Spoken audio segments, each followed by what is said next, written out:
je cherche un truc, je cherche ma voie. Tu deviens très poétique par rapport à ce truc-là. Tu ne trouveras jamais ta voie. Sors de ta putain de caverne. Imaginez-vous l'adrénaline, la première fois que tu sors de la caverne, c'est un truc de folie.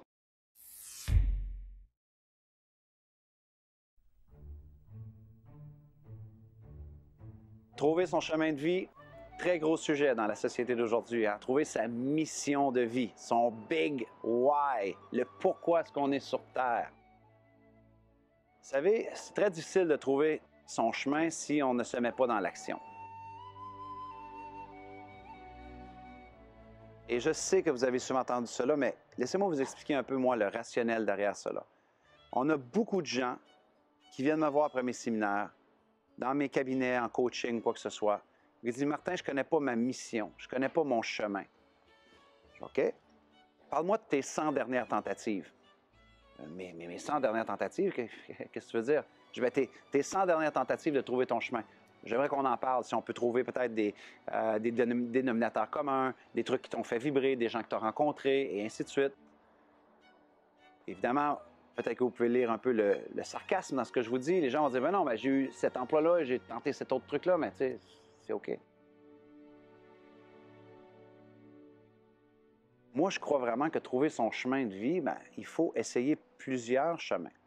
Souvent, ce n'est pas tout le monde qui va faire une activité lorsqu'ils ont 16, 17 ans ou 20 ans et que ça va tellement les faire vibrer qu'ils vont être sur leur chemin de vie pour le reste de leur vie. Ce n'est pas donné à tout le monde. En fait, à l'époque, je faisais des conférences, beaucoup d'interventions auprès des jeunes et on démontrait que 70% des gens qui obtiennent un diplôme ne travailleront jamais dans ce domaine d'activité-là. Alors, c'est pour dire, des fois, on croit que notre chemin est une chose, on a choisi un domaine d'intérêt, mais on est vraiment à essai-erreur, essai-erreur, essai-erreur.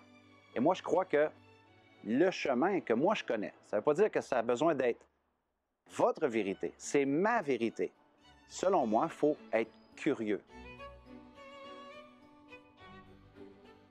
Quand moi je parle de trouver son chemin de vie, la chose que j'aimerais vous dire, c'est oublie le truc de fais ce qui te passionne. Parce que tout le monde dit ça, fais tes passions, découvre tes passions. Tu es comme j'aime 1000 choses. Mais c'est OK. Sois curieux. Sois curieux parce que si tu es curieux, tu vas découvrir plein de choses. Tu vas toujours être dans une logique de découverte. De découvrir des trucs que tu aimes, oui, mais de te découvrir aussi toi-même. C'est un peu comme si on allait dans un centre d'achat cet après-midi et que vous diriez « cherche la paire de pantalons parfaite ». Mais que vous n'entriez même pas dans une boutique pour essayer les pantalons, mais vous diriez « ah non, c'est pas eux, ah non, c'est pas eux », sans vivre l'expérience, sans entrer dans la boutique pour essayer les pantalons. C'est seulement une fois qu'on a essayé les pantalons qu'on peut dire « OK, wow, c'est beau, j'aime la forme, oh, j'aime comment bon, peu importe ». Mais moi, je suis un très grand fervent de se mettre dans une dynamique d'expérience, d'action. Et pour moi, c'est soutenu par la curiosité. J'adore aussi l'analogie de Steve Jobs à cet effet-là. Pour moi, il l'a très bien résumé. La majorité des gens tentent de trouver leur chemin de vie en traçant des points en allant vers l'avant et en ayant une logique linéaire. De dire, si je fais cela, est-ce que c'est pour moi vraiment? Si je fais cela, est-ce que ça va m'amener à la promotion dont je rêve? Et si je rencontre cette personne-là, est-ce que lui va m'aider? Et on essaie de tracer son destin dans une ligne linéaire vers le futur. Alors qu'en réalité, la majorité, je ne vais pas généraliser, mais la majorité des gens que moi je connais, qui ont trouvé leur chemin, ce sont des gens qui ont été curieux, qui ont vécu des expériences, qui très souvent, ils n'avaient aucune idée que cette expérience-là allait les catapulter à tel endroit, et qu'à tel endroit, ils allaient rencontrer tel partenaire d'affaires, et qu'à tel endroit, ils allaient obtenir une autre opportunité. Alors, ce que ça veut dire, c'est que très souvent, trouver sa voie, ça se fait beaucoup plus par l'arrière. Lorsqu'on avance, sans trop savoir clairement où est-ce que l'on va, en tout cas, ça a été mon cas, ça a été le cas de Steve Jobs, ça a été le cas de plein d'entrepreneurs, et qu'à un moment donné, on se retourne et on se dit « Oh wow, regarde, lui m'a fait rencontrer lui, elle m'a fait rencontrer elle, et lui m'a apporté à telle opportunité. Là, j'avais pris telle décision. » Souvent, on trace sa destinée souvent en faisant des points une fois qu'on a vécu les expériences. Tous les points sont interreliables après. Mais le défi, c'est qu'on essaie de dire, OK, si je fais telle chose maintenant, est-ce que ça va m'apporter cela? Je crois que c'est un piège dans lequel on tombe, parce que là, à ce moment-là, les gens cherchent une certitude. Et là, ils se disent, ah, je ne suis pas certain que ça va m'apporter cela. Donc, ils s'empêchent de vivre l'expérience, ils s'empêchent d'être curieux, ils sont dans l'inaction. Donc, ils ne trouvent pas leur voie. Pour moi, c'est vraiment important de se mettre dans l'action pour trouver sa voie, d'accepter que ce n'est pas nécessairement une clarté incroyable. Souvent, c'est un flou, parce que souvent, c'est brouillon, mais à un moment donné, c'est un peu comme un sculpteur. À chaque coup de couteau, à chaque coup, bien, on se rapproche de cette vision-là de trouver sa voie. Du moins, c'est mon expérience à moi. Je suis très heureux pour les gens qui, dès l'âge de 8 ans, avaient trouvé leur voie, ou dès l'âge de 15 ans, 20 ans, peu importe. Ça n'a pas été le cas pour moi. Je l'ai découvert en vivant des expériences où j'étais extrêmement curieux. Et à un moment donné, vers 23-24 ans, je me suis tourné, je me suis dit, ah, tu vois, à 15 ans, ça m'est arrivé. À 16 ans, tel truc de fou que je croyais que c'était la fin du monde m'est arrivé.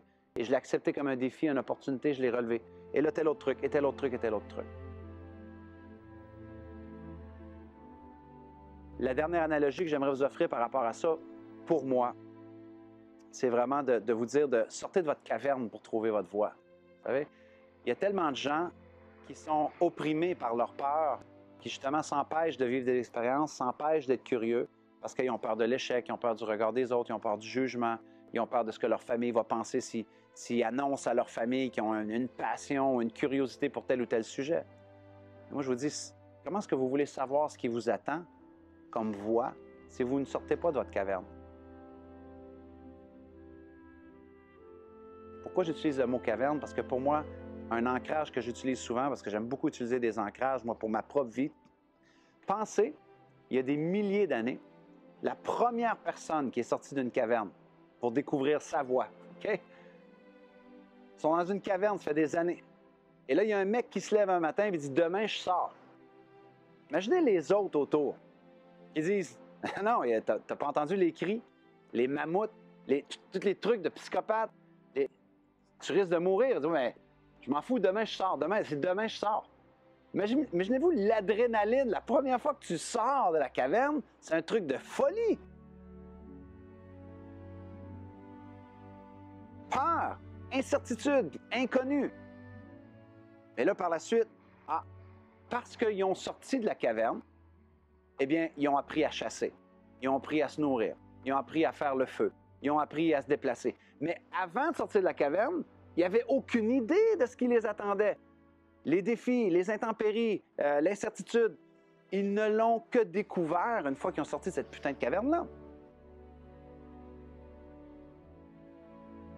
Trouver sa voie, c'est soit que tu es dans un café à tous les jours avec un petit foulard autour du cou et que tu prends un thé et tu te dis un truc comme ça. Ah oui, tu sais, moi, mais j'ai pas trouvé ma voie, du coup, c'est pas facile, tu sais, je cherche mon truc, hein, je cherche mon truc. Et là, le lendemain, tu vas prendre un thé, je cherche un truc, je cherche ma voie. Et tu deviens très poétique par rapport à ce truc-là. Tu ne trouveras jamais ta voie. Sors de ta putain de caverne. Et désolé pour le mot. Et ça va être, oui, inconfortable. Selon moi, c'est une des façons que je retrouve très souvent chez les entrepreneurs, les gens qui excellent, les artistes, les passionnés. Ce sont des gens qui ont sorti de leur caverne, même s'ils ne savaient pas ce qui les attendait, ils ont été très curieux.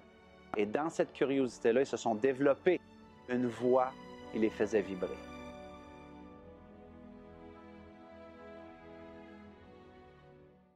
Et quand vous avez plus confiance, qu'est-ce qui se passe? Les personnes ont confiance en vous, de façon naturelle. Si vous n'avez pas confiance en vous, je vous garantis que personne n'aura confiance en vous. Faites-vous confiance.